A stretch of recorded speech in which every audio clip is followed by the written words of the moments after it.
오늘 이 시간 우리에게 주시는 하나님의 말씀, 예레미야 애가 5장 9절 10절의 말씀이 되겠습니다. 예레미야 애가 5장 9절 10절에 있는 말씀, 이제 한 목소리로 합독하시겠습니다. 광야에는 칼이 있으므로 죽기를 무릅써야 양식을 얻사오니 굶주림의 열기로 말미암아 우리의 피부가 아궁이처럼 검으니이다. 아멘. 오늘 우리가 함께 읽은 예레미야 애가 5장 9절로부터 10절에 있는 말씀은 이제 예루살렘이 멸망하고 또 일부 백성들이 포로로 잡혀가는 그런 상황 속에서 그들이 처한 처참한 현실을 우리에게 보여주는 것이 오늘 주시는 본문의 말씀이 되겠습니다. 특별히 오늘 주시는 9절과 10절에서 강조하는 것은 하나님과 함께 할 때, 즉 하나님의 보호하심, 인도하심 가운데 살아갈 때에는 당연하게 여겨지던 것이 이제 하나님을 떠난 삶을 살아가는 때에는 그 당연하던 것을 위해서 목숨을 걸어야 하는 그런 처지가 되었음을 우리에게 보여주는 것이 오늘 우리가 읽은 말씀이 되겠습니다. 특별히 우리는 오늘 주시는 이 9절에 있는 말씀은 식량을 얻기 위해서 죽기를 무릅써야 목숨을 걸어야만 식량을 얻을 수 있다라고 하는 그런 말씀이 되는데, 특별히 9절에 광야에는 칼이 있으므로 이 표현을 추적자의 칼로 말미암아 죽기를 무릅써야 양식을 얻사오니 이렇게도 번역하기도 합니다. 그래서 그 광야와 그 다음에 쫓아내다라고 하는 따바르라고 하는 동사 를 우리가 서로 이것은 관계 있는 소위 워드 플레이라고 하는 겁니다. 그래서 이 광야에는 칼이 있으므로라고 하는 것을 추적자의 칼로 말미암아 죽기를 무릅써야 양식을 얻는다, 이렇게 우리가 이해할 수 있습니다. 그렇다면 우리는 이스라엘 역사 가운데에서 출애굽을 할 때 하나님께서 이스라엘 백성들을 이집트의 압제에서 해방시키시고 그들을 광야로 이끌어내셔서 광야에서 농사를 지을 수 없을 때에 하나님은 그들을 먹이시고 입히시고 기르셨던 분이십니다. 그래서 그들이 농사를 짓지 않았음에도 불구하고 하늘로부터 그날의 양식인 만나가 주어졌을 뿐만 아니라 물도 주어졌고 또 고기를 원하는 자들에게 메추라기를 통해서 고기도 공급해 주셨습니다. 즉 하나님과 함께 할 때에 우리가 세상을 살아가는데 무엇을 먹을까 입을까 염려하고 근심하고 걱정하지 말라는 예수의 말씀처럼 우리에게는 하나님께서 우리를 길러주시고 우리의 필요한 기본적인 양식들은 하나님이 공급해 주십니다. 그러나 오늘 주시는 9절에 광야에는 칼이 있으므로 죽기를 무릅써야 양식을 얻사오니 라고 하는 이 표현을 통해서 우리에게 보여주는 것은 당연하던 것이 이제는 목숨을 걸고 얻어야 하는 것이 되어졌다라고 하는 겁니다. 따라서 오늘 주시는 본문의 말씀을 통해서 우리에게 주어지는 것은 우리가 하나님을 떠나는 순간 우리는 우리 생각에 하나님을 떠나면 내가 더 잘 살 수 있을 거고 더 안전하게 되어질 거라고 생각을 합니다. 그럼에도 불구하고 하나님을 떠나는 순간 그들은 하나님의 보호하심을 받지 못하기 때문에 당연하게 주어지는 모든 것이 끊어져서 이제는 일용할 양식을 얻기 위해서 목숨을 걸어야 하는 그런 비참한 상태에 처하게 되어졌다라고 하는 거예요. 즉 생존을 위해서 평범한 것도 당연한 것도 당연하지 못하고 그것을 위해서 목숨을 걸어야 하는 그런 신세가 되었음을 우리에게 보여주는 겁니다. 그래서 성경은 우리에게 강조하는 것이 하나님과 함께하는 자에게 복, 하나님을 떠난 자에게 저주, 그래서 하나님과 함께하는 자에게 채움, 하나님을 떠난 자에게 빔이라고 하는 겁니다. 비워진다라고 하는 거죠. 이것을 우리에게 가장 잘 보여주는 것은 룻기서가 되겠습니다. 룻기는 가나안 땅에 흉년이 들자 이제 룻과 그 가족들 나오미와 그 가족들이 양식이 있는 곳을 향해 가서 모압 땅으로 갑니다. 그러나 이것은 단순히 살기 위한 행동으로 우리가 이해할 수 있지만 신앙적인 면에서는 하나님이 주신 약속의 땅을 버리고 이방 땅 모압 땅으로 가는 겁니다. 그 말은 하나님을 떠나서 자기 스스로 생존을 하겠다라고 하는 그런 시도와 같은 것이다라고 하는 겁니다. 우리가 잘 알다시피 나오미의 모든 엘리멜렉이나 그 가족, 남편, 아들 둘 모두가 다 죽임을 당하고 결국 그는 그 이방 며느리 룻을 데리고 다시 그 베들레헴으로 돌아오게 되고 베들레헴으로 돌아오게 되어짐으로 말미암아 다시 그의 삶이 회복되어지는 것을 우리에게 보여줍니다.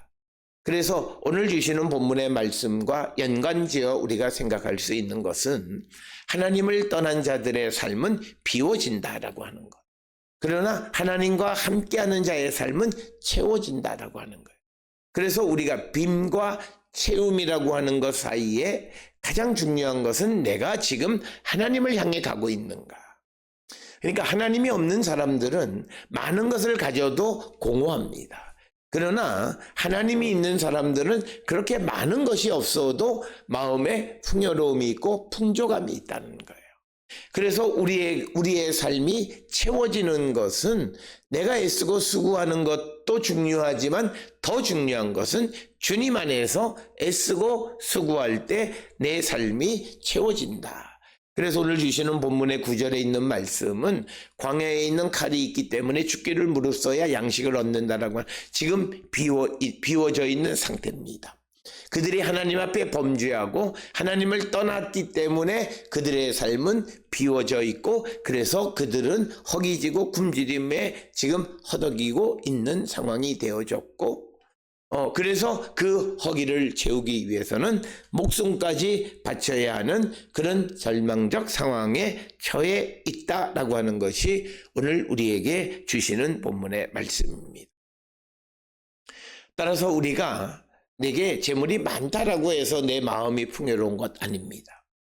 정말 내가 풍요로운 삶을 살아가려면 내가 주님 안에 있을 때 나는 작은 것으로도 풍요로울 수 있고 주님 안에 있지 아니하면 많은 것을 가졌음에도 나는 공허하고 비워져 있는 그런 불안한 삶을 살아가는 자들이 많이 있습니다. 오늘 우리가 살고 있는 이 시대에 많은 이들이 탐욕에 쩔어 살아가고 있는 이유 중에 하나는 주님이 없기 때문입니다. 그래서 그들은 물질로 자기를 채우지만 채움에 만족이 없는 거예요. 그래서 채워도 끝이 없고 기쁨이 없는 것, 우리가 전도서에서 보았던 것과 같은 겁니다. 그렇기 때문에 우리의 삶은 주님과 함께 우리가 애쓰고 수고할 때 그것을 통해서 우리는 기쁨과 채움을 얻을 수 있다라고 하는 거예요. 그러나 오늘 주시는 본문의 말씀에 이스라엘 백성들이 하나님의 은혜를 많이 입고서도 가나안에 들어간 후에 우상을 섬기고 이방신을 따라가고 하나님을 배반하게 되자 하나님께서 그들을 공의로운 심판을 하시고 심판의 결과 그들에게 벌을 내리시고 재앙을 내리셔서 그들의 예루살렘이 멸망하고 백성들은 바벨론 포로로 잡혀가고 그래서 그들의 채워져 있던 물질, 채워져 있던 영광, 채워져 있던 명예 이 모든 것이 다 상실되어져서 비워져 있는 상태다라고 하는 거예요. 그래서 오늘 주시는 본문의 말씀은 단지 양식이 없는 굶주림으로만 이해할 것이 아니라 하나님을 떠난 사람의 빔, 하나님과 함께하는 사람의 채움 이겁니다. 빔과 채움의 역학관계를 우리는 잘 기억하셔야 되는데 내가 지금 빔 가운데 있는 이들이 나를 채우기 위해서는 내가 나가서 열심히 일하는 것도 좋지만 더 중요한 것은 내가 하나님 앞에 바른 믿음을 갖는 겁니다. 하나님을 배반하지 않는 겁니다. 그러니까 주님의 말씀처럼 내가 탐욕스럽게 살아가고 세상에 대해서 부정적 시각을 갖고 같이 살아가는 사람들에 대해서 나쁜 판단을 하고 살아가는 그런 자들이 아니라 하나님이 내게 주시는 것에 감사하면서 더불어 살아가기를 힘쓰는 삶을 살아갈 때 나의 삶은 채워지게 되어진다라고 하는 겁니다. 특별히 내가 많은 재물, 남부럽지 않은 소위 세상에서 말하는 성공했다고 말하면서도 마음의 한쪽 구석에 공허함이 있다면 그건 믿음의 문제입니다. 하나님과의 관계가 바르지 못하기 때문에 생겨나는 문제입니다. 특별히 오늘 주시는 본문의 말씀과 같은 겁니다. 우리가 하나님과 함께할 때에는 당연한 것들, 하나님께서 우리에게 필요한 것들을 구하지 않아도 공급해 주시는 그 은혜 속에 우리가 살아왔는데 이제는 우리가 하나님을 배반함으로 그 관계가 끊어져서 우리가 구해도 주시지 않는 상황. 그래서 우리는 대단한 굶주림의 상태, 단지 밥을 먹지 못하는 굶주림이 아니라 영적 고갈 상태에 처하게 되어지고 삶의 전체의 만족, 풍족함, 풍요로움을 상실한 시대를 우리가 살아가게 된다는 거예요. 그래서 우리는 어떤 경우에도 하나님을 배반해서는 안 된다라고 하는 것을 우리에게 가르쳐주고 우리가 하나님을 떠나 배반하게 되면 우리의 인생은 비워진다라고 하는 거예요. 그래서 우리가 당연하게 생각하는 평범한 것, 생존을 위해서 가장 아무것도 아닌 것 같은 것을 얻기 위해서도 목숨을 바쳐야 하는 그런 상황에 처하게 됨을 우리에게 가르쳐 줍니다. 우리가 우리 하나님에 대한 믿음을 더욱더 바르게 갖고 살아가는 그런 성도들이 되어서 우리의 삶이 영으로 육으로 풍족하게 채워지고 만족을 누리며 살아가는 우리 모두가 될 수 있기를 주의 이름으로 축원합니다. 이어서 오늘 주시는 본문의 10절에 굶주림의 열기로 말미암아 우리의 피부가 아궁이처럼 검으니이다. 오늘 주시는 본문에 검다라고 번역되어 있는 것은 에페리오테로 헬라어로 70인역으로 번역을 해서 어떤 이들은 이것을 주름지다 이렇게 굶주림으로 말미암아 우리의 피부가 아궁이처럼 색깔로 검은색이 됐다고 말하기도 하지만 또 주름졌다 이렇게 표현하기도 합니다. 따라서 오늘 주시는 이 10절이 강조하는 것은 뭐냐면 굶주림으로 말미암아 단순히 배고픔의 고통이 아니라 영양 결핍으로 말미암아 이스라엘 백성들의 피부가 검게 변한 상황을 묘사합니다. 그러니까 굶주림이 깊어서 그들의 삶의 전체에 악영향을 끼치고 있다라고 하는 거예요. 그러니까 내가 지금 굶주림에 허덕입니다라고 하는 그 굶주림으로 말미암아 또 다른 2차, 3차의 문제가 생겼는데 피부가 아궁이처럼 검거나 또는 피부에 주름이 졌다라고 하는 것입니다. 그래서 극심한 기아와 굶주림으로 인한 또 다른 육체적 고통에 대해서 생생하게 묘사하는 것입니다. 그래서 오늘 주시는 하나님을 떠나서 그들의 삶이 비워지는 것은 단순히 배고픔의 차원을 넘어서 그들의 삶 전체를 바꾸는 거죠. 건강에 이상이 생기게 하는 거예요. 그래서 오늘 우리가 주시는 본문의 말씀을 통해서 우리에게 강조하는 것은 하나님으로 말미암아 하나님을 배반함으로 말미암아 그들에게 임한 그 굶주림의 그 고통이 얼마나 극심한가라고 하는 것을 우리에게 보여주는 것이고 그래서 오늘 주시는 9절과 10절을 통해서 우리에게 강조하는 것은 고로 하나님을 배반하지 말라라고 하는 것을 우리에게 강조하는 그런 말씀이 되겠습니다. 신명기 32장 24절에 보면 그들이 주림으로 쇠약하며 불같은 더위와 독한 질병에 삼켜질 것이라 내가 들짐승의 이와 티끌에 기대는 것에 독을 그들에게 보낸다.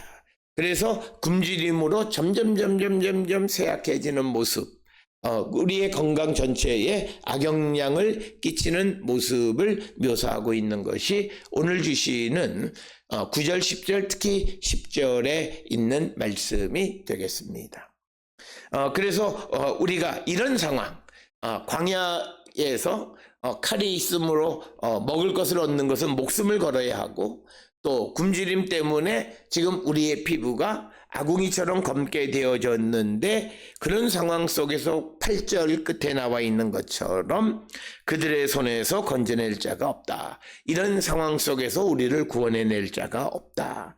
즉 하나님을 떠나게 되면 하나님의 도움을 받지 못하게 되어지는 상황을 말합니다.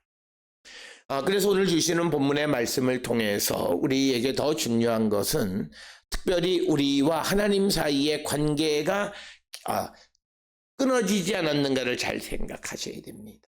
많은 이들은 어려운 일들이 오면 하나님 앞에 기도합니다. 하나님 앞에 도와달라고 기도합니다. 그러나 어떤 이들은 도움을 얻지만 대다수의 사람들은 하나님의 도움을 얻지 못합니다. 그렇게 구해도 도움을 얻지 못하는 이유는 하나님과의 관계가 끊어졌기 때문이에요. 그 끊어진 것은 뭐냐면 그들이 하나님을 배반했기 때문이고, 하나님의 말씀대로 안 살아요. 그러면서 어려움이 직면하게 되니까 도와달라고 말할 때 그 요청을 하나님은 듣지 않으신다라고 하는 거예요. 그러니까 오늘 우리가 어려운 상황 속에 처하게 돼서 하나님의 도움을 원하고 하나님이 나를 반드시 구원해 주셔야 됨을 갈망하는 자들이 제일 첫 번째 해야 되는 것은 나와 하나님 사이의 관계가 끊어졌나 아닌가를 잘 살펴보아야 합니다. 많은 이들은 기도를 합니다. 열심히 합니다. 사실 우리가 습관적인 신앙은 나쁘다고 말하지만 그렇게 꼭 나쁜 것만은 또 아닙니다. 그 사람의 기도가 생활화되었다는 뜻이죠. 그런데 문제는 그 기도에 응답이 없다라고 하는데 문제가 있습니다. 근데 문제는 뭐냐면 하나님과 나 사이의 관계가 연결되어진 상태에서 기도해야 그것에 응답이 옵니다. 그런데 문제는 우리가 이 나와 하나님 사이의 선이 끊어졌나 끊어지지 않았나 조차도 제대로 알지 못하고, 우리는 대부분의 사람들은 내가 언제든지 하나님 앞에 기도하면 하나님은 응답하신다고 착각하고 살아가요. 그런데 성경에서는 우리가 하나님을 배반하고 하나님을 사랑하지 않고 하나님의 말씀대로 살지 아니하면 우리가 구하는 기도를 물리치신다는 거예요. 그러니까 그런 상황 속에서는 아무리 기도를 해도 이루어지지 않습니다. 특별히 교회가 어떤 목적을 위해서 특별 기도회를 할 때 가장 중요하게 해야 될 일들 중에 하나는 우리 교회가 하나님 앞에 바르게 서 있나를 돌아보셔야 돼요.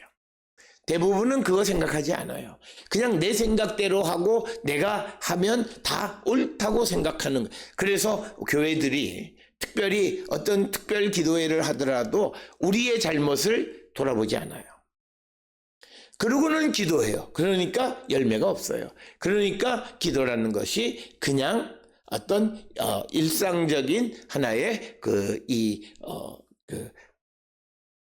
관례적인 행사에 지나지 않는 겁니다.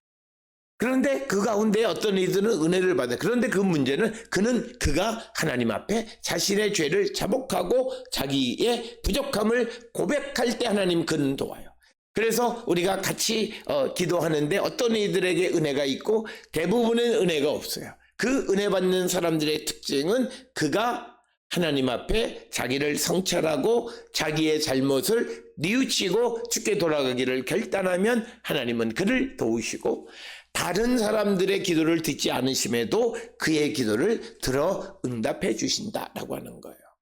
그래서 오늘 주시는 9절 10절처럼 굶주림의 상황 속에 처해서 이 상황에서 우리를 구원해 달라, 이 상황 속에서 우리를 구원해 달라고 부르짖는 이스라엘의 기도가 하나님 앞에 상달되려면 먼저 그들이 하나님 앞에 끊어진 선을 연결해야 돼요.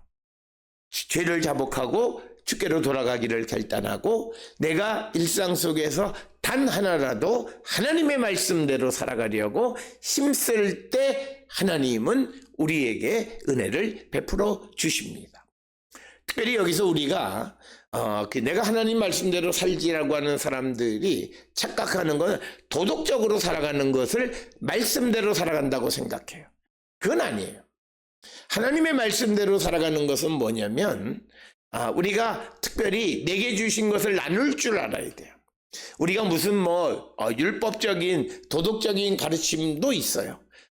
도둑질하지 말라, 살인하지 말라, 이런 거, 이건 당연히 지켜야 되는 것이고, 특별히 우리가 하나님의 말씀대로 살아가는 것의 핵심은 예수가 말씀하잖아요. 서로 사랑하라. 서로 사랑하라고 하는 사랑은 내게 주신 것을 나눌 줄 아는 자가 되어야 한다는 거예요. 그래서 나의 삶에 나눔이 없는 삶, 욕심스러운 삶을 살아가는 것은 그가 하나님과의 관계가 단절되어 있는 사람일 확률이 99%라는 거예요. 그리고 우리가 하나님 앞에 인색한 모습으로 나누는 것 역시도 하나님과 관계가 바르지 않다라고 하는 거예요. 그래서 우리가 하나님과의 관계가 개선되어진 다음에 하나님 앞에 부르짖을 때 하나님은 그 기도를 들으시고 응답해 주시는 분이시다.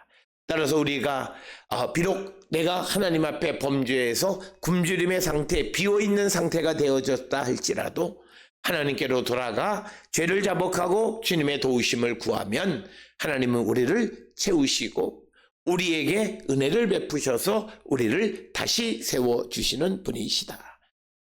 마치 나오미가 모압 평지에서 다시 베들레헴으로 돌아올 때 그녀의 비어있는 모든 것을 하나님께서 채워주신다라고 하는 것이 룻기서가 우리에게 보여주는 말씀이 되겠습니다.